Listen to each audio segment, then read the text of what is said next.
Good morning बच्चों। हम P block तत्वों का रसायन देख रहे थे, जिसके अंतर्गत 15वें समूह के तत्व देख रहे थे। ठीक है, तो 15वें समूह के अंतर्गत आज हम पढ़ेंगे फास्फोरस के बारे में पढ़ेंगे। एक सामान्य परिचय देख लेते हैं फास्फोरस के बारे में, उसके बाद हम फास्फोरस बनाने की विधियां देखेंगे। ठीक है, तो इनको आज के क्लास में हम पढ़ेंगे। ठीक है ना। तो फास्फोरस, सबसे पहले फास्फोरस के बारे में जाने। नेक्स्ट क्लास में हमने नाइट्रोजन के बारे में पढ़ा था। 15वें समूह का जो प्रथम सदस्य है नाइट्रोजन के बारे में हमने पढ़ा था। इसके बाद हम फास्फोरस देख लेते हैं। ठीक है, सेकंड सदस्य है कौन? फास्फोरस। दूसरा सदस्य है 15वें समूह का, है ना। फास्फोरस का संकेत पी होता है, तो मालूम है आपको, है ना। ठीक, इसका अणु सूत्र होता है पी। ठीक है ना। परमाणु क्रमांक कितना होता है? परमाणु क्रमांक 15, है ना। ठीक है, परमाणु द्रव्यमान 31, है ना, 31 होता है। ठीक है ना। फास्फोरस इसका संकेत P, अणु सूत्र P4, परमाणु क्रमांक कितना होता है? 15, परमाणु द्रव्यमान 31 होता है ना। इसकी खोज सबसे पहले रॉबर्ट बॉयल ने की थी, है ना। इसकी खोज किसने की थी? Robert Boyle. ठीक है, 1681 में, सन 1681 में इसकी खोज रॉबर्ट बॉयल ने की थी। देखिए, फास्फोरस में एक विशेष चमक पाई जाती है। ठीक, फास्फोरस में क्या होती है? विशेष चमक पाई जाती है, जुगनू की तरह। जुगनू जानते हैं ना, जुगनू जैसे चमकता है ना। मतलब जुगनू क्या करता है? अपने साथ लाइट को लेके चलता है। ठीक है, लाइट को क्या करता है? लेके चलता है। तो इसी स्फुरदीप्ति पर आधारित फास्फोरस नाम क्या किया गया? रखा गया।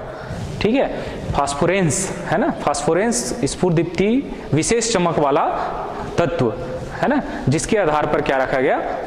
फास्फोरस नाम रखा गया। और फास्फोरस दो शब्दों से मिलकर बना है। ठीक है, फास्फोरस ग्रीक वर्ड दो शब्दों से मिलकर बना है। एक तो होता है ना, और दूसरा होता है फेरो। ठीक है, फोर्स और फेरो, है ना। फोर्स का मतलब क्या होता है? प्रकाश। ठीक, और फेरो का मतलब होता है आई कैरी, मतलब मैं लेके चलता हूं, है ना। आई कैरी मतलब लेकर चलना।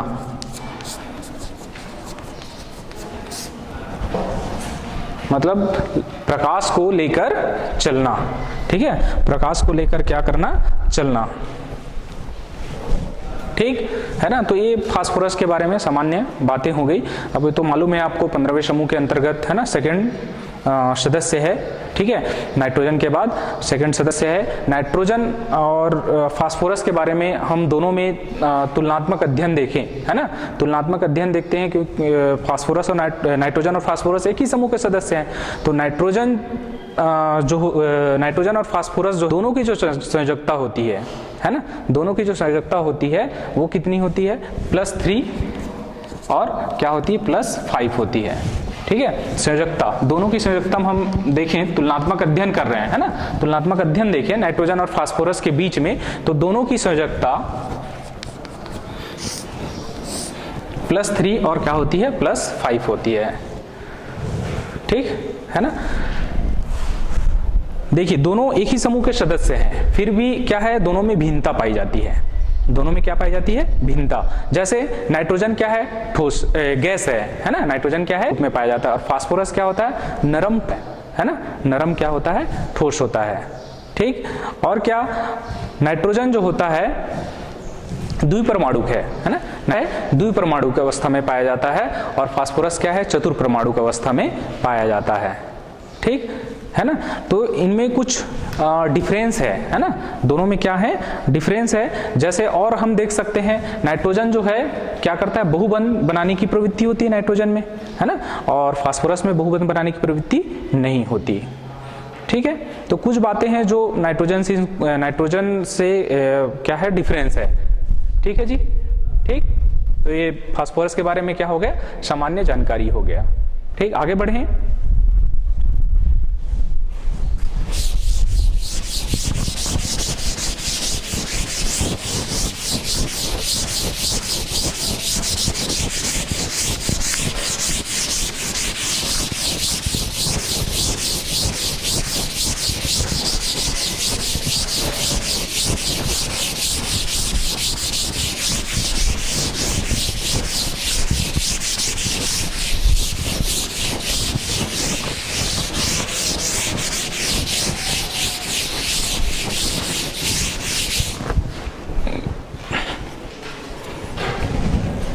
हम फास्फोरस के एस्क के बारे में देखते हैं, है ना। फास्फोरस के एस्क। तो फास्फोरस जो है ना, प्रकृति में मुक्त अवस्था में नहीं पाया जाता। क्यों नहीं पाया जाता मुक्त अवस्था में? क्योंकि फास्फोरस जो है अत्यंत क्या है, क्रियाशील है ना। वायु में ऐसी खुला छोड़ देते हैं, है ना, तो वो जल उड़ता है। इस वजह से प्रकृति में मुक्त अवस्था में नहीं पाया जाता। ये फास्फोरस जो है संयुक्त अवस्था में पाया जाता है, जैसे ऑक्साइड के रूप में। ठीक है, तो कौन कौन से हैं इनके अयस्क हम देख लेते हैं। तो पहला अयस्क है फास्फोराइट। फास्फोराइट या इसको क्या बोलते हैं, फास्फेट रॉक भी बोलते हैं, है ना। फास्फेट रॉक भी कहा जाता है ना। इसका सूत्र होता है Ca3PO4 होल ट्वाइस। ठीक है, Ca3PO4 2 फास्फोराइट या फास्फेट रॉक। ठीक, दूसरा इसके अयस्क हैं फ्लोरएपेटाइट।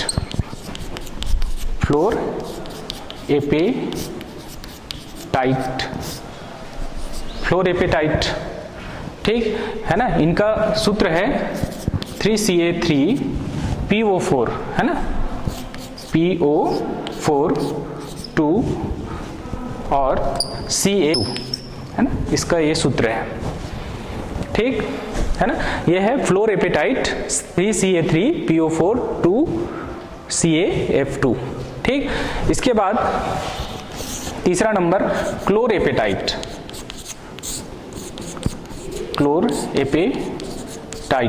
क्लोरएपेटाइट इसका सूत्र है 3Ca3PO4 2 CaCl2, है ना। नाम से ही पता चल रहा है क्लोर, है ना। क्लोर मतलब क्या है, क्लोरीन।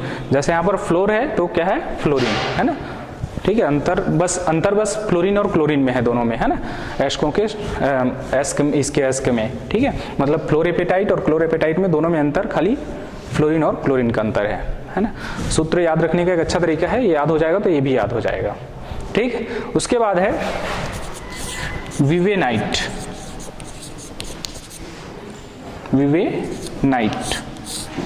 ठीक है, विवेनाइट इसका सूत्र होता है Fe3, विवेनाइट का Fe3PO4 ट्वाइस, है ना, 8H2O। ठीक, ये विवेनाइट Fe3PO4 2 8H2O। ठीक, इसके बाद है पांचवा नंबर एस्क वेवेलाइट। वेवेलाइट होता है ना। इसका फार्मूला होता है 4Al PO4 2Al OH3 और 9H2O। ठीक, ये वेवेलाइट 4Al PO4 2Al OH3, ये जो 3 है वो कोष्टक के बाहर रहेगा, है ना, इसको सुधार लेंगे, OH3 9H2O। ठीक है ना। तो ये क्या हो गए, फास्फोरस के अयस्क, है ना। फास्फोरस क्या है, मुक्त अवस्था में नहीं पाया जाता, ये प्रकृति में संयुक्त अवस्था में पाया जाता है। ठीक है ना। तो ये आप हमने देखा फास्फोराइट या फास्फेट रॉक बोलते हैं, Ca3PO4 2, है ना। दूसरा फ्लोरएपेटाइट 3Ca3PO4 2 CaF2। क्लोरएपेटाइट 3Ca3PO4 2 CaCl2। उसी प्रकार से विवेनाइट Fe3PO4 2 8H2O। उसी प्रकार से वेवेलाइट 4Al PO4 2Al OH3 9H2O। ठीक, तो ये एस्कों के क्या हो गए, नाम हो गए। फास्फोरस मतलब फास्फोरस जो है इस रूपों में पाया जाता है प्रकृति में, फिर बाद में इसको हम अलग करके फास्फोरस प्राप्त कर सकते हैं। ठीक। अब भारत में जो है ना, फास्फोरस क्लोरेपेटाइट के रूप में पाया जाता है, ठीक है। और ये ज़्यादातर है ना आपका राजस्थान है ना, नेल्लोर है, इन जगहों पर पाया जाता है ना। भारत में क्या क्लोरेपेटाइट फास्फोरस के रूप में पाया जाता है, ठीक। तो ये अशकों के नाम हो गए हैं सभी, ठीक, समझ आ गया ये। इसके बाद इनको हम बनाने की विधियां देखें या शुद्धिकरण करने की विधियां देखें, ठीक है। हम अयस्कों से इसको अलग कैसे करेंगे, ठीक।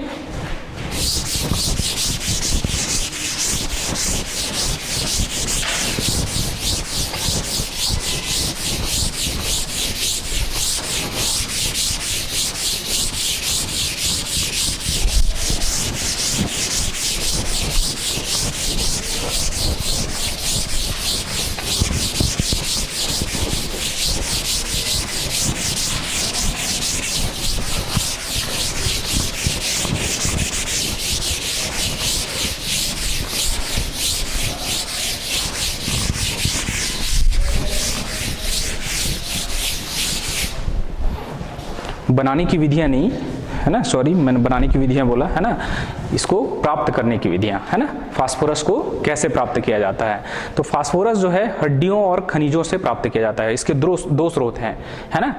फास्फोरस को प्राप्त करने के कितने स्रोत हैं, 2 स्रोत हैं, है ना। पहला हड्डियों से प्राप्त कर सकते हैं, है ना, हड्डियों से, और दूसरा खनिजों से, खनिज फास्फेट बोलते हैं, से हम क्या कर सकते हैं, प्राप्त कर सकते हैं, ठीक।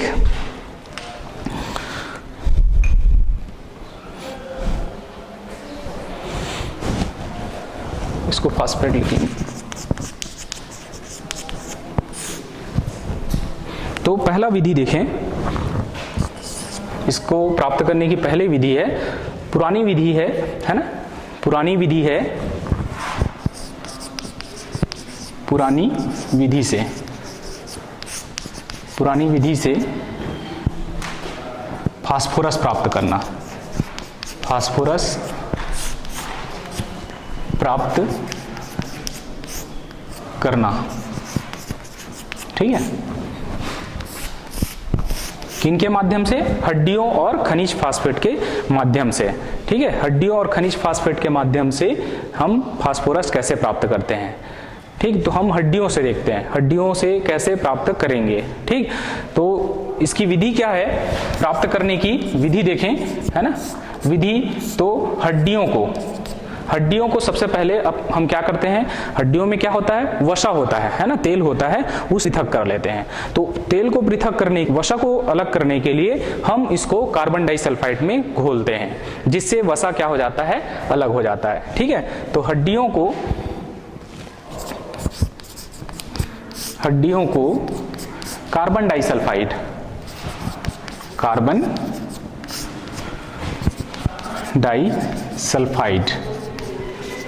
CH2 है ना, कार्बन डाइसल्फाइड में घोला जाता है ना, ठीक। जिससे क्या हो जाता है, वसा दूर हो जाता है, वसा क्या हो जाता है, दूर हो जाता है ना, ठीक। प्राप्त करेंगे तो हड्डी पहले कार्बन डाइऑक्साइड में आता है, जिससे वसा क्या हो जाता है, दूर हो जाता है। अब वसा दूर होने के बाद उसमें क्या होता है, जिलेटिन होता है ना। हड्डियों में क्या होता है, जिलेटिन, है ना। तो जिलेटिन को पृथक करने के लिए हम क्या करते हैं, जल में धोते हैं, है ना। तो इसके बाद वसा दूर करने के बाद जो जिलेटिन होता है ना, हड्डियों में जो जिलेटिन होता है उसको दूर करने के लिए हम पानी में धोते हैं। पानी में क्या करते हैं, जल में जिलेटिन होता है, इसको हम पानी में धोते हैं, है ना, जिससे जिलेटिन क्या हो जाता है, दूर हो जाता है, ठीक है। जल से धोकर अपन जिलेटिन को क्या कर लेते हैं, अलग कर लेते हैं, जिलेटिन पृथक हो जाता है, ठीक। ठीक है जी, है ना। हमने क्या किया, कार्बन डाइसल्फाइड में घोला हड्डियों को तो वसा दूर हुआ। वसा दूर होने के बाद उसमें जो जिलेटिन है ना, जिलेटिन को पानी में धोकर हम क्या कर लेते हैं, अलग कर लेते हैं। ठीक, इसके बाद हम वसा और जिलेटिन दूर करने के बाद अब हड्डियों का चूर्ण बनाते हैं, हड्डियों को बारीक पीस लेते हैं। ठीक है, हड्डियों को क्या करते हैं, बारीक पीसते हैं, बारीक पीसकर चूर्ण बना लेते हैं, चूर्ण बनाते हैं। ठीक, हड्डियों को बारीक पीसकर क्या करते हैं, चूर्ण बना लेते हैं। ठीक, अब इस चूर्ण का, है ना, चूर्ण का हम भंजक आसवन करते हैं। इस चूर्ण का हम क्या करते हैं, है ना, चूर्ण का हम क्या करते हैं, भंजक आसवन करते हैं, अर्थात जलाते हैं, है ना, भंजक आसवन करते हैं।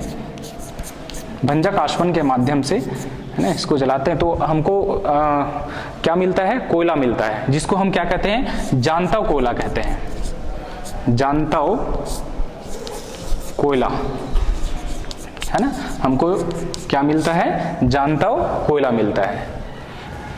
ठीक, समझ में आया ये, है ना। हम हड्डियों को बारीक पीसकर चूर्ण बना लेते हैं। चूर्ण बनाने के बाद इसका भंजक आसवन करते हैं, जिससे हमको क्या मिलता है, जानताव कोयला मिलता है। अब इस जानताव कोयला को, ठीक है, इस जानताव कोयला को हम क्या करते हैं, जलाते हैं और जलाकर राख बना लेते हैं। ठीक है, इस जानताव कोयला को हम क्या करेंगे, जलाएंगे, जलाकर, है ना, जला लेते हैं। कोयला है उसको हम जला लेते हैं तो क्या बन जाएगा, ये राख बन जाता है। ठीक है जी, क्या बन जाता है, राख बनता है, जिसमें 85% कैल्शियम फास्फेट होता है ना। इसमें, इस राख में लगभग कितना, 85%, है ना, 85% क्या होता है, कैल्शियम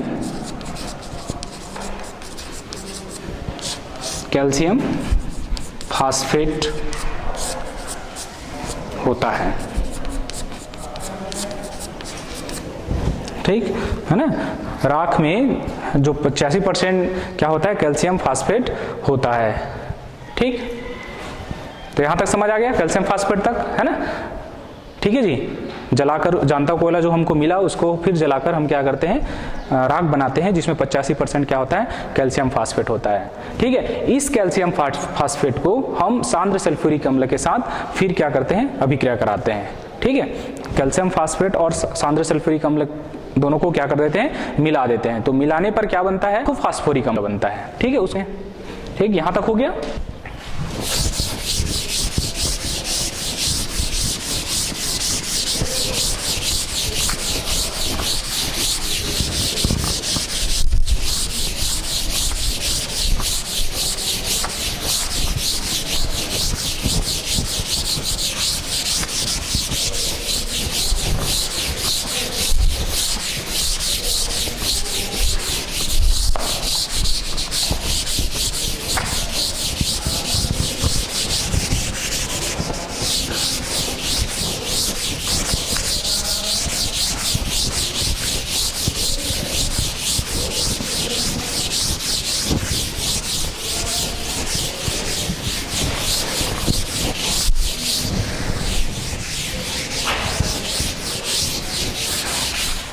ठीक है ना, जो हमको क्या मिलता है, राख मिलता है ना, उस राख को क्या होता है, वो कैल्शियम फास्फेट, है ना, क्या होता है, कैल्शियम फास्फेट, Ca3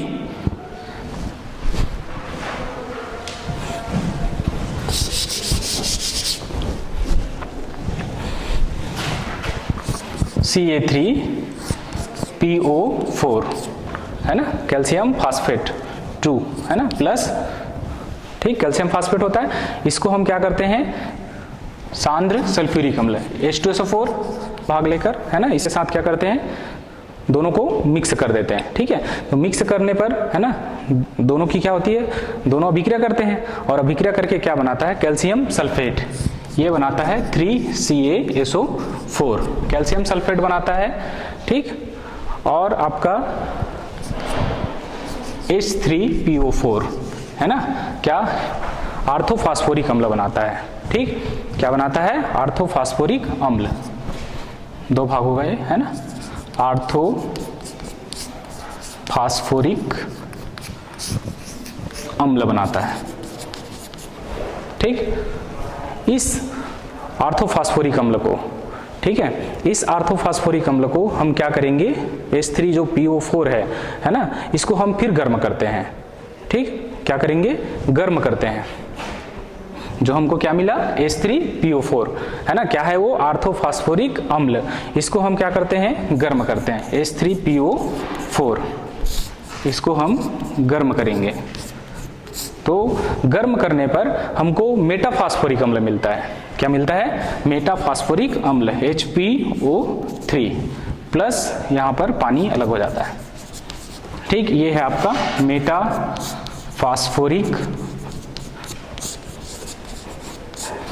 अम्ल। मेटाफास्फोरिक अम्ल हमको क्या होता है? प्राप्त होता है। ठीक है, ठीक है ना। हमने क्या किया यहाँ पर, जो हमको राख मिलता है, राख क्या होता है? कैल्शियम फास्फेट होता है ना। इस कैल्शियम फास्फेट को हम H2SO4 के साथ क्या कराते हैं? अभिक्रिया कराते हैं, है ना। दोनों को मिक्स कर देते हैं, तो होता क्या है? यहाँ पर कैल्शियम सल्फेट अलग हो जाता है ना, और हमको क्या मिलता है? आर्थोफास्फोरिक अम्ल प्राप्त होता है। फिर इस आर्थोफास्फोरिक अम्ल को हम क्या करते हैं? गर्म करते हैं। तो गर्म करने पर क्या बनता है? मेटाफास्फोरिक अम्ल। अब मेटाफास्फोरिक अम्ल को हम भट्ठी में लेकर क्या करते हैं? गर्म करते हैं, है ना। भट्ठी में लेकर क्या करते हैं? जलाते हैं। ठीक, तो जब भट्ठी में कैसे क्रिया करवाते हैं तो उसको हम देख लेते हैं। ठीक है, ठीक। तो ठीक है ना। हम क्या करते हैं? ये जो मेटाफास्फोरिक अम्ल को हम आगे कोक के साथ गर्म करके फास्फोरस क्या करेंगे? अलग करेंगे। ठीक है, मेटाफास्फोरिक अम्ल से फास्फोरस अलग करेंगे, तो उसको हम भट्ठी में लेकर अलग करते हैं। ठीक है, तो भट्ठी का डायग्राम देखते हैं, है ना। ठीक, और मेरे साथ साथ आप भी डायग्राम बनाइए। ठीक,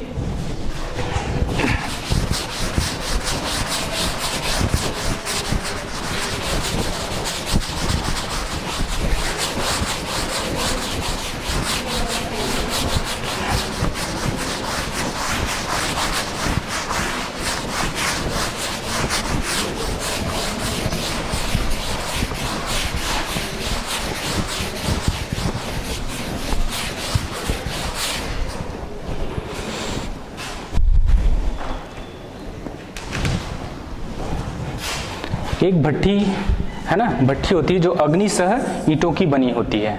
ठीक है, अग्नि क्या कर सकती? अग्नि सह ईंटों के मतलब अग्नि को, आग को क्या करना? सहन करने वाला। ठीक है,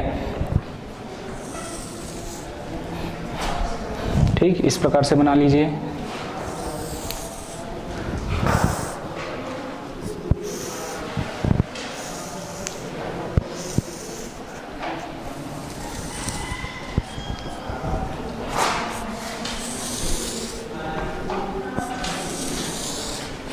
ठीक, ये भट्टी है अग्निसह ईंटों की बनी हुई। ठीक,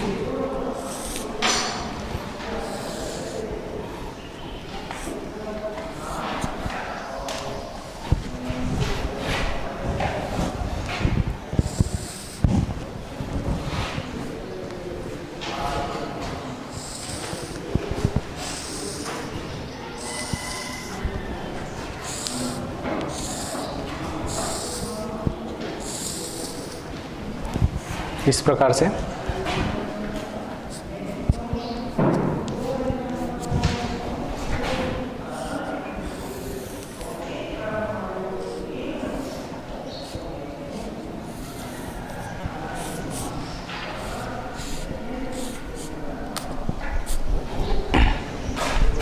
इसको भी यहां से जोड़ दीजिए।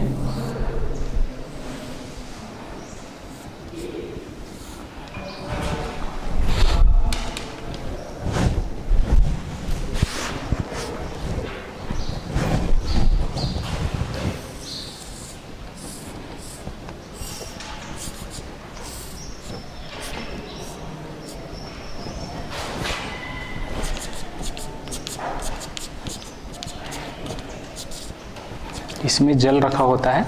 है ना।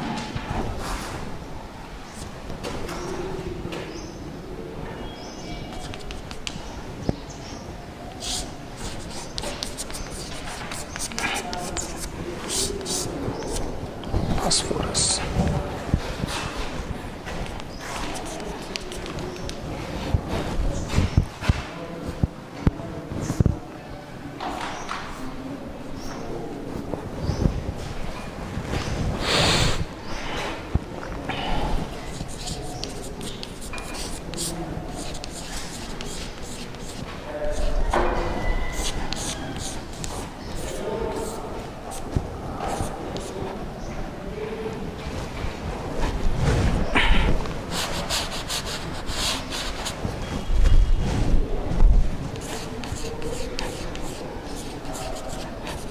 हम मेटाफास्फोरिक अम्ल को जलाते हैं, मेटाफास्फोरिक को, है ना। तो यहाँ पर रखते हैं हम, ये गर्म गैसें हैं, गर्म गैस से बनेगी।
ठीक है, हो गया, ठीक बना लिए सब लोग, है ना। इधर देखिए अब, है ना,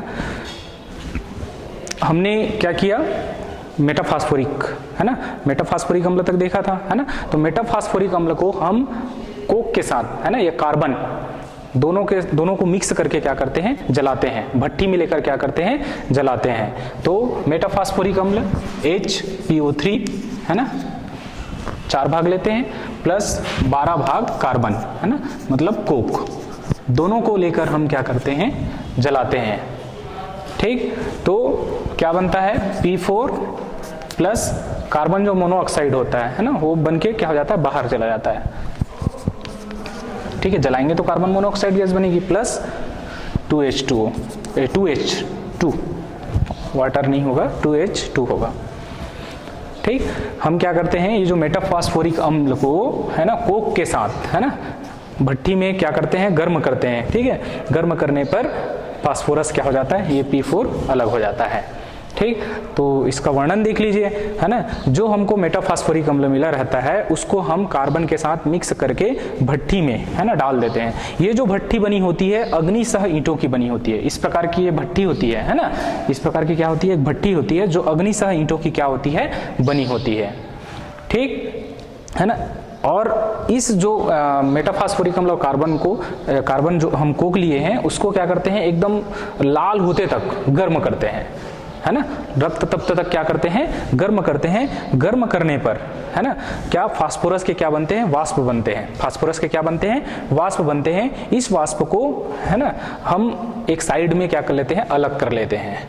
ठीक, इस वाष्प को हम किसमें, जल में, है ना, जल में क्या करते हैं, अलग कर लेते हैं। ठीक भाई, क्या है, फास्फोरस ज्वलनशील है ना, हवा में रहेगा तो क्या हो जाएगा, जल जाएगा। ठीक है, फास्फोरस क्या है, ज्वलन, मतलब खुली हवा में क्या हो जाता है, जल उठता है। इस वजह से इसको किस में रखते हैं, जल में। जल में इसको क्या करते हैं, प्राप्त करते हैं।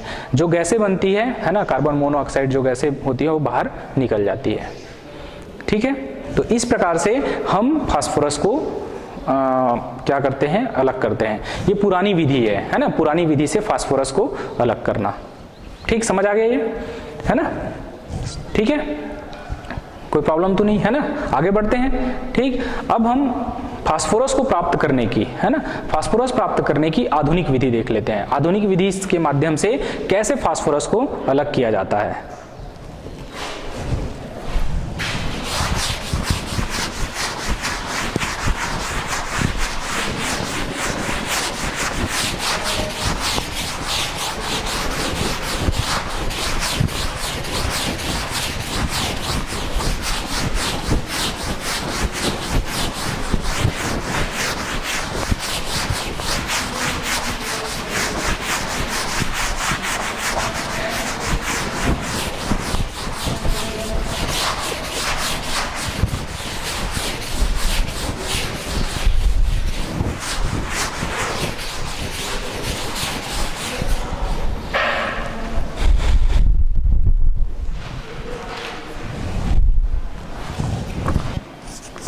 फास्फोरस प्राप्त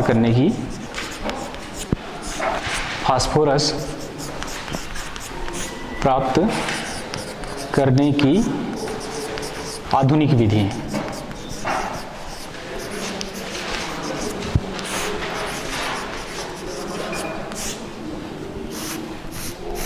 फास्फोरस प्राप्त करने की हम आधुनिक विधि देख लेते हैं।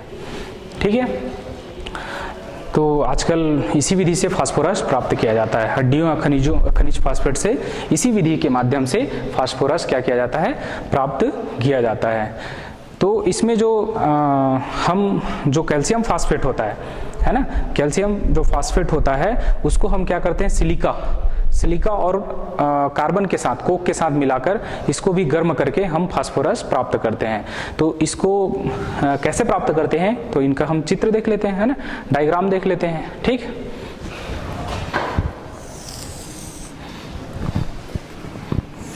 मेरे साथ साथ बनाइए डायग्राम आप भी, है ना।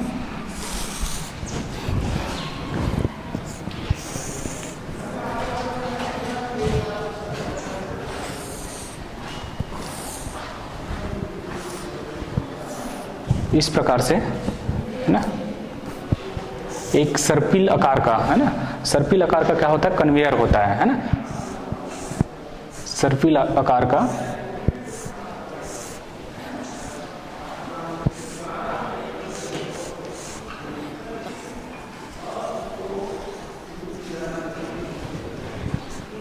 ठीक।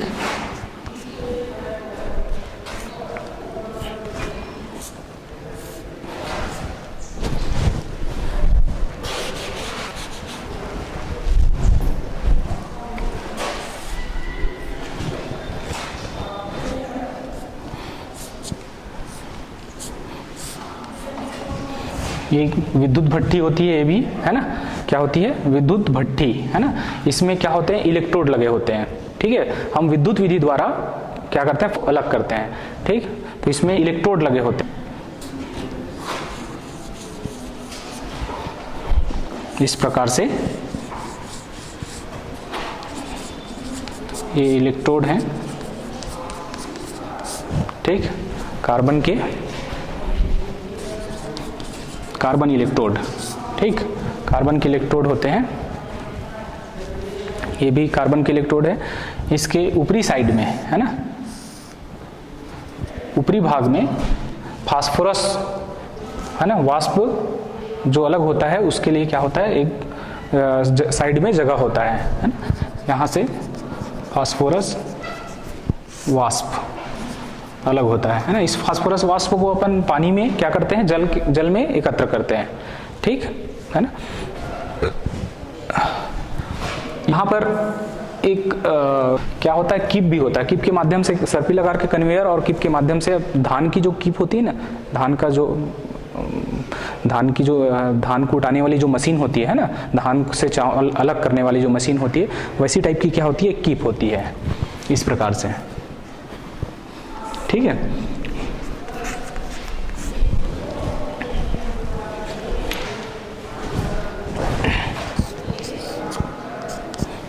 ये सर्पिल कन्वेयर होता है।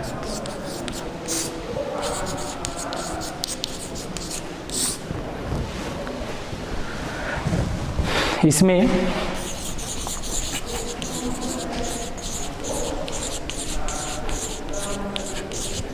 ये जो भट्टी होती है, ये भी अग्निशह ईंटों की बनी होती है ना, उच्च ताप सह सकती है। ये क्या, उच्च ताप सह सकती है। ठीक, इसमें हम कैल्शियम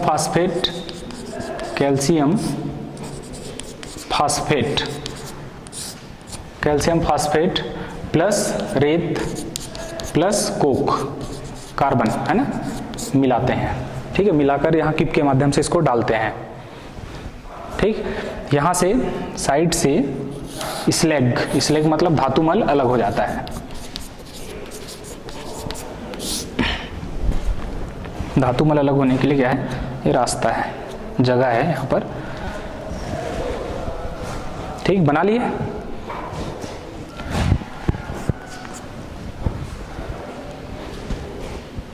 बन गया डायग्राम।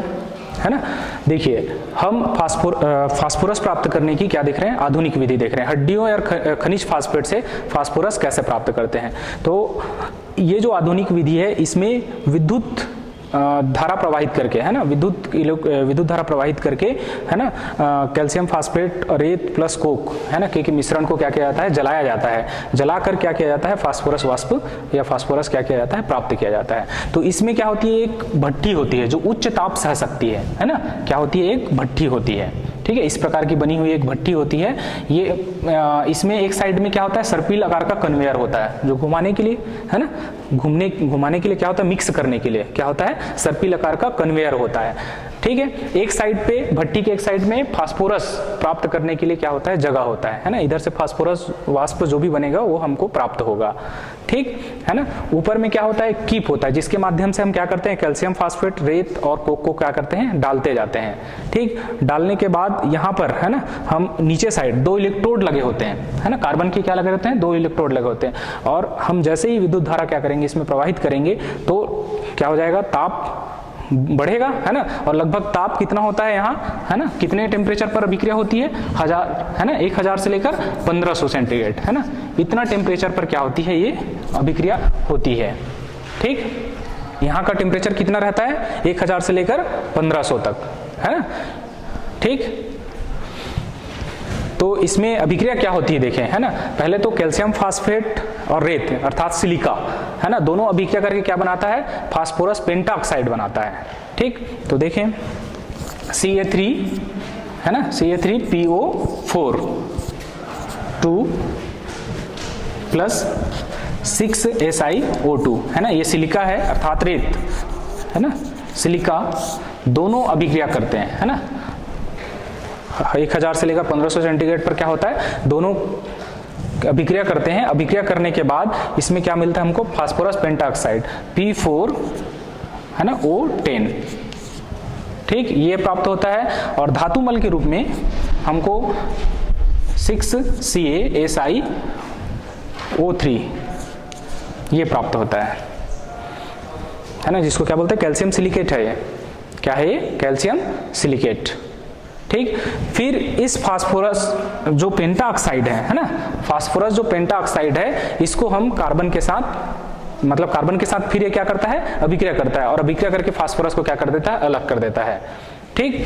फास्फोरस पेंटाऑक्साइड P4O10, है ना, 2 भाग है वहां पर, है ना, P4O10 लिखे है ना, P2O5, ठीक, फास्फोरस पेंटाऑक्साइड होता है, इसको 2 भाग करके P4O10 लिखे है ना, P4O10, ठीक। कोक के साथ क्या करते हैं, तो गर्म करने पर, है ना, कोक के साथ अभिक्रिया होती है, अभिक्रिया होने पर फास्फोरस क्या हो जाता है, अलग हो जाता है ना, और कार्बन मोनोऑक्साइड गैस बनके क्या हो जाती है, बाहर निकल जाती है, कार्बन मोनोऑक्साइड, है ना, ये 10 भाग, ठीक। तो ये रासायनिक अभिक्रिया इस भट्ठी में होती है, समझ में आया बात, है ना। हम आधुनिक विधि के माध्यम से हड्डियों और खनिज फास्फेट से फास्फोरस कैसे प्राप्त करते हैं, हम कैल्शियम फास्फेट और रेत, है ना, दोनों के मिश्रण और कोक के मिश्रण को हम एक उच्च ताप सह सकने वाली भट्ठी में लेकर, जहां इलेक्ट्रोड लगे होते हैं, है ना, कार्बन के क्या लगे होते हैं, इलेक्ट्रोड लगे होते हैं। एक साइड ऊपरी भाग में सर्पिल आकार का कन्वेयर लगा होता है, इसमें धान के आकार की क्या होती है, कीप होती है, जिसमें हम कैल्शियम फास्फेट रेत और कोक को उधर से अपन क्या करते हैं, डालते जाते हैं। एक साइड में फास्फोरस वाष्प प्राप्त करने के लिए मार्ग होता है, ठीक है ना। अब इसमें हम कार्बन के इलेक्ट्रोड लगे होते हैं, उसमें हम क्या करते हैं, विद्युत धारा प्रवाहित करते हैं। तो लगभग 1000 से लेकर 1500 सेंटीग्रेड क्या हो जाता है, टेम्परेचर, है ना, 1000 से लेकर 1500 ताप पर, है ना, कैल्शियम फास्फेट और रेत और कोक आपस में अभिक्रिया करते हैं। अभिक्रिया करने के फलस्वरूप हमको क्या मिलता है, फास्फोरस वाष्प मिलता है। इसको हम क्या करते हैं, द्रव पानी में एकत्र कर लेते हैं, क्योंकि खुले वातावरण में तो नहीं रख सकते ना, खुले वातावरण में क्रियाशील है ये, है ना, खुली वायु में क्रिया कर लेती है, इस वजह से इसको हम द्रव में क्या करते हैं, प्राप्त करते हैं, ठीक है। तो ये समझ आ गया आपको, है ना। तो आज हमने क्या क्या पढ़ा, हमने फास्फोरस के बारे में एक सामान्य परिचय, है ना, फास्फोरस के बारे में पढ़ा, इसकी खोज कहाँ हुई थी, फास्फोरस कैसा होता है, ठीक है, इसके अणु सूत्र क्या होते हैं, है ना, ठीक। उसके बाद हमने फास्फोरस बनाने की विधियां देखा। फास्फोरस बनाने की विधि में हड्डियों और खनिज फास्फेट से पुरानी विधि देखा और ये आधुनिक विधि देखा। ठीक है, तो अभी के लिए इतना ही। ठीक, आगे हम नेक्स्ट क्लास में देखेंगे। ठीक है, धन्यवाद।